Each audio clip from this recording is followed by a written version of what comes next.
చేయటం అనేది చరిత్రలో కూడా తన ఫీలింగ్ మాట్లాడుకుంటాం పూర్తిలెస్ ఇది.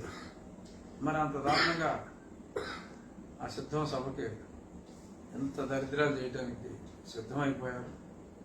మరి ఇంకా మాట్లాడితే సిద్ధం సిద్ధం మేము సిద్ధం అంటారు. మరి ఇవాళ కూడా పేపర్లో వచ్చింది, పూటకొక క్యాండిడేట్ని యూ లీవ్, పూటకొక క్యాండిడేట్ని మార్చేస్తున్నారు.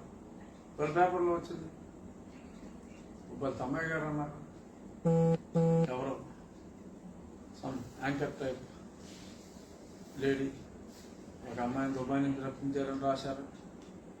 మరి ఇంకొక అమ్మాయి పేరు ఏదో చెప్పారు. ఇవాళ కొత్తగా ఢిల్లీ బోస్ గారిని కూడా అడిగితే మరి ఆయన అవునన్నారో కాదన్నారో తెలియదు, పేపర్లో చూశారు. ఏవో రకరకాల పేర్లు, రోజుకు పేరు వస్తుంది నా మీద పోటీకి. మొన్నటిదాకా నాకే టికెట్ రాదని వాగారు, కాలకేయులు.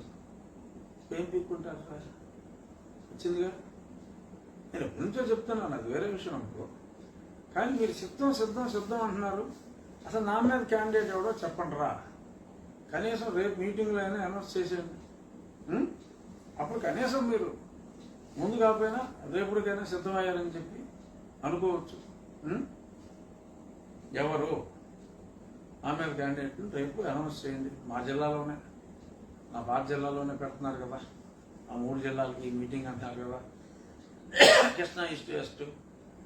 మీరు సిద్ధమైపోయారు కదా, మేము సిద్ధమే, మిమ్మల్ని ఓడించడానికి మేము సిద్ధమే. కాదే ఏదో ఇలా సింపుల్గా నీకన్నా ఎక్కువ జనాలకు రీచ్ అయ్యేలాగా మాట్లాడతాం. నాకు 1 మిలియన్ వ్యూస్ ఉన్నాయమ్మా జగనం, నీకు 2 లక్షలు దాటో అంత సబెట్టినా కూడా నాకు 1 మిలియన్ వ్యూవర్స్ ఉన్నారు ఎవ్రీడే. సో అంచేత I can reach more people than you. So కాబట్టి మేము సిద్ధంగానే ఉన్నాం.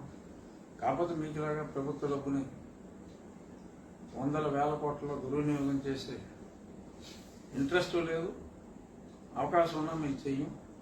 సో కాబట్టి చెప్తున్నా, ముందు ఆమె పక్కలో కామెంట్లు ఆపి కాల్ కేస్ ఎవరికి ఇస్తారు? రోజు గారా, లేకపోతే అమ్మాయి గారా, లేకపోతే గోమాల గారా, లేకపోతే ఎవరైనా ఎవరైనా చెప్పేసేయండి రేపు. కనీసం